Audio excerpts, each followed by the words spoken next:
Rema hari ini, Yehezkiel 18 ayat 27-28.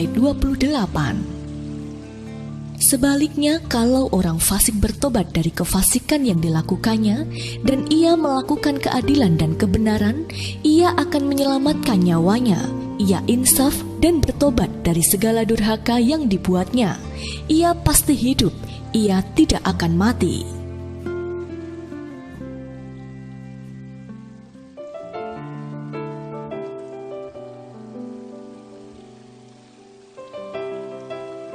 Malam hari itu, Rosa sedang dalam perjalanan pulang dari acara camping kantornya di Pantai Sundak, Gunung Kidul. Di suatu pertigaan tanpa sadar, Rosa mengambil arah yang salah. Seharusnya ia belok kanan untuk kembali ke Jogja, tetapi ia malah belok kiri. Namun, ia tidak menyadarinya. Setelah lebih dari setengah jam memacu sepeda motor, Rosa baru tersadar kalau sebetulnya ia salah arah. Ia pun segera putar balik ke arah jalan yang seharusnya. Dalam perjalanan kembali ke arah yang benar, Rosa merenungkan kejadian yang baru saja ia alami. Ia memperoleh pemahaman bahwa itulah yang akan terjadi kalau orang tidak segera bertobat ketika melakukan dosa.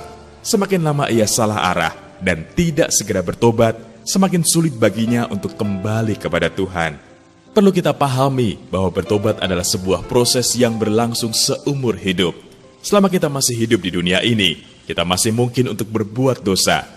Ketika kita melakukan sebuah kesalahan, secara tidak sadar rasa bersalah yang kita rasakan menggerogoti kebebasan kita dalam hidup. Oleh karena itu, jika kita ingin bebas dari rasa bersalah, kita perlu untuk segera berbalik dari kesalahan kita. Namun, bertobat bukanlah hanya sekedar menyesali kesalahan, kemudian kita kembali mengulang kesalahan yang sama. Pertobatan yang sejati adalah pertobatan dengan segenap hati dan yang diwujudkan dalam kehidupan sehari-hari. Arti pertobatan yang sesungguhnya bukanlah sekedar bertobat dan tidak lagi berbuat jahat atau menjadi orang Kristen yang setiap hari Minggu beribadah dan melakukan semua yang tertulis dalam Alkitab.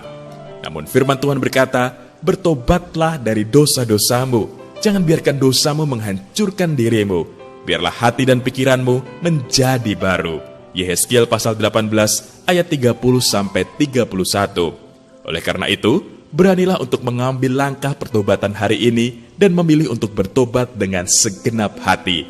Maka kita akan memperoleh kemerdekaan yang sejati dari Tuhan dan hidup bebas dari rasa bersalah. Apakah akhir-akhir ini Anda sering merasakan rasa bersalah atas tindakan atau perkataan Anda yang pernah Anda lakukan atau ucapkan? Bagaimana sikap Anda selama ini dalam mengatasi rasa bersalah yang selalu muncul dalam hati Anda? Setelah membaca renungan hari ini, komitmen apa yang Anda ambil untuk mengaplikasikan firman Tuhan hari ini di dalam hidup Anda?